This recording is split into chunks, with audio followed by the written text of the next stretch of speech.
Hi, I'm Mary Jo Monty from the Path Peddler series. Riding the trails can be dusty and dirty. Not only do you get covered in a thin film of dust and grime, but your bike does too, especially your chain. I see a lot of dry and rusty chains as I ride across America. Bruce Baldwin of Ernie's Bicycle Shop in New Philadelphia, Ohio, is here to show us how simple it is to keep our bike chains working for us. Bruce, show us what we need to do. I'd love to, Mary Jo. First, we're going to talk about some of the things you can get together to use to do this really simple job. First, we're going to gather up a can of spray degreaser, a couple of clean rags, even a dirty rag, some lube to put on the chain when we're finished cleaning the chain, Okay.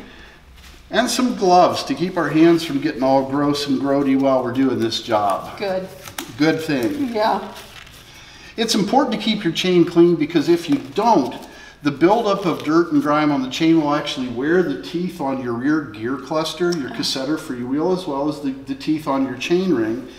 And the chains will wear out a lot faster if they're grimy and dirty. So we've got your bike. Thankfully, we have a rack where we can work on our bikes here in the shop, but you could do this with the bike on the ground. It might be handy to have a person that could steady the bike and hold it for you.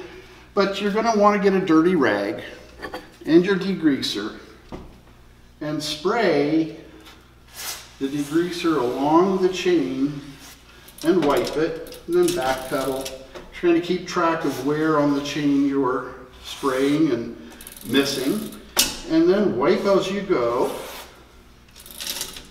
If you have an old toothbrush, I know a lot of people have used that as a way to scrub the chain as you clean, but I kind of prefer just to use the rags.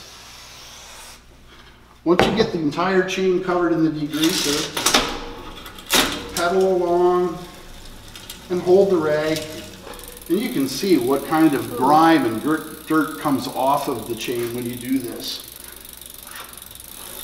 Once the chain is completely cleaned up, take your favorite bike lube, chain lube, and a clean rag. And this is important. We use a drip lube here in the shop instead of an aerosol because you can control where you put the lube a lot better. Just put a drop of lube on each link. And you can say, well, how am I going to keep track of where I've lubed and where I haven't? You know, you can put a zip tie through here, a little bread bag tie, or even a mark on it. If you're really into counting, some people are, most bicycle chains are at least 100 to 112 links long, so you can count as you go to make sure that you get every link lubricated. I like the twisty tie idea. And once you've got the chain coated in lube, and this is really important, you want to wipe off the excess, because if you don't, it'll just collect more dirt. Yeah. There are a variety of different kinds of lube that, you know, they all work equally well. Some of them better in wet conditions, some better in dry. But as you can see, as we wipe this off, it's still got a little bit of dirt, but it's certainly a lot cleaner than it was.